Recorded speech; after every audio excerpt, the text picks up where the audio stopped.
70%, 80% হতেই পারে না। তাহলে আপনি একটা অংশকে বাদ দিয়ে ঐক্যমত করছেন, একটা অংশকে বাদ দিয়ে ডিসিশন নিচ্ছেন, আপনি একটা অংশকে বাদ দিয়ে রিফর্ম করতে চাচ্ছেন, আপনি একটা অংশকে বাদ দিয়ে দেশ চালাতে চাচ্ছেন। ওই একটা অংশ এক সময় অবশ্যই রিয়্যাক্ট করবে, কারণ সে দেশের নাগরিক। সে যদি অপরাধী হয় তার আপনি সাজা দেন। আপনি সাজা কিন্তু দিচ্ছেন না। 8 মাসে আপনি একটা সাজা দিতে পারেন নাই। 8 মাসে বাংলাদেশে একটা রায় হয় নাই। আপনি সাজা না দিয়ে উল্টো কি করলেন? আদালতে বিচার শেষ না হওয়া পর্যন্ত আওয়ামী লীগের কার্যক্রম বাতিল। পৃথিবীর কোনো দেশে কি এরকম আইনে কোনো বিধান আছে যে আদালতের রায় না হওয়া পর্যন্ত বাতিল হবে?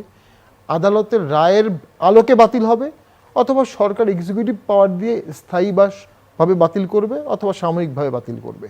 তাহলে আপনি আদালতের মামলার উপর ডিপেন্ড করে একটা সিদ্ধান্ত পেন্ডিং রাখার কোনো বিধান কিন্তু ওই আইনে নাই। সন্ত্রাস দমন আইনে কোথাও বলা নাই যে আদালতের চলাকালীন অবস্থায় আপনি কি করবেন, এটা বলা নাই। ওখানে সুনির্দিষ্ট সন্ত্রাসী কাজ বলা আছে, অর্থায়ন বলা আছে, আর বলা আছে যদি সেটা কোনো সত্তা করে সেই সত্তার কার্যক্রম নিষিদ্ধ করা যাবে। আদালত শব্দটা কোত্থেকে আসলো? আমি মনে করি এটা একটা লেজিসলেটিভ এরর ডেফিনেটলি, ওই যে সার্কুলারটা দিয়েছে। দেন আসেন সেই সার্কুলারটা একটা অস্থায়ী অর্ডার, এটা তো স্থায়ী অর্ডার বলা যাবে না ডেফিনেটলি, আমি শেষ করে দিচ্ছি। অস্থায়ী অর্ডারটা চলে গেল নির্বাচন কমিশনের কাছে। নির্বাচন কমিশন সে অস্থায়ী আদেশের ভিত্তিতে সাময়িকভাবে আবার আওয়ামী লীগের নিবন্ধন নিষিদ্ধ করলেন বা স্থগিত করলেন। নির্বাচন কমিশনের কি অস্থায়ী আদেশের ভিত্তিতে অস্থায়ী নিবন্ধন স্থগিত করার অধিকার বা ক্ষমতা আছে? মানে এই সবই কিন্তু আইন অনুযায়ী করা যেত, কিন্তু আইন অনুযায়ী করা হলো না। এবং নির্বাচন কমিশনে আমি যতটুকু মনে পড়ে রেজিস্ট্রেশন বাতিলের অনেকগুলো গ্রাউন্ড আছে পলিটিক্যাল পার্টি, তার মধ্যে একটা হচ্ছে যদি সরকার থেকে ব্যান করে দেয়। সরকার তো তাকে ব্যান করেনি। সরকার যদি ব্যান না করে তো নির্বাচন কমিশন স্থগিত করবে কিভাবে? তাতে সে একই হলো, সরকার যা চাচ্ছে নির্বাচন কমিশন তার আগেই তা করে দিচ্ছে। সেটা প্রতিফলন কি ভোটে পড়বে না? সেটা প্রতিফলন কি প্রশাসনে পড়বে না? তাহলে ভোটগুলো তো 14-18 মতো হওয়ার সম্ভাবনা আছে, 24-এর মতো হওয়ার সম্ভাবনা আছে। এবং ডেফিনেটলি যদি একতরফা ভোট বাংলাদেশে হয়, সেটা একটা সময় যখন 14 সালের ইলেকশন হলো, আমি যে পার্সোনাল অভিজ্ঞতা থেকে বলি, তো এরশাদ স্যারের কাছে যখন গেলাম, এরশাদ স্যার বললো ভোট প্রত্যাহার করেছো, এমপি হতে পারোনি, মন খারাপ করো না, এই ইলেকশনের ফলাফল ভালো হবে না, বহু মায়ের বুক খালি হবে এবং দেশ শান্ত হবে না। তো 10-11 বছর পরে দেখলাম এক্স্যাক্টলি তাই ঘটলো।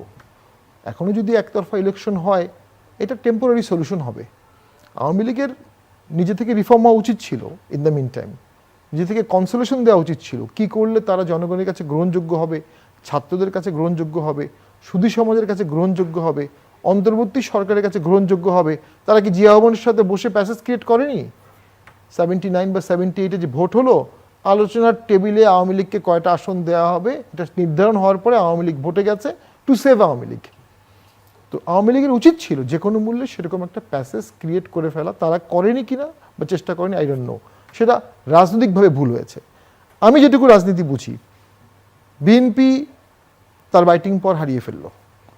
বিএনপি লার্জেস্ট পপুলার পার্টি, দুর্নীতির অভিযোগ বিএনপির বিরুদ্ধে আছে, ক্ষমতা অপব্যবহার অভিযোগ বিএনপির বিরুদ্ধে আছে। তারপরও বিএনপিকে সবাই সফট পাওয়ার হিসাবেই জানে, ইনক্লুসিভ হিসাবে জানে, তুলনামূলক আওয়ামী লীগের মতো খারাপ ভাষায় কথা বলে না, অ্যাগ্রেসিভ দল না, এটা কাঠামোগত সবাইকে নিয়ে চলার মতো একটা দল।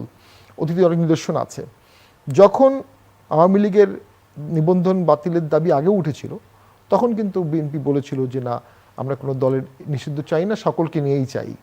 এই বিষয়টা সেটেল হয়ে গিয়েছিল। পরে যখন আবার এটা রেইজ হলো, ঠিক এই সময় বিএনপির হেজিটেশনটা আমি মনে করি বিএনপিকে একটা দীর্ঘমেয়াদী ফাঁদে ফেলে দিয়েছে। বিএনপি এখন পর্যন্ত রাষ্ট্রপতির বাতিল করা নিয়ে যখন গিয়েছিল, রাষ্ট্রপতিকে পদত্যাগ করানো নিয়ে, সেটা বিএনপি আটকাতে পেরেছিল।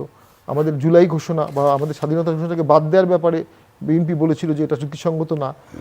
দেন আওয়ামী লীগ বাতিলের, সংবিধান বাতিলের ব্যাপারে বলেছিল সংবিধান বাতিল করার প্রয়োজন। অর্থাৎ দেশের স্ট্যাবিলিটির স্বার্থে কঠিন পরিস্থিতিতেও বিএনপি 5টা সঠিক সিদ্ধান্ত নিয়েছিল এবং 5টাই বাস্তবায়ন হয়েছিল।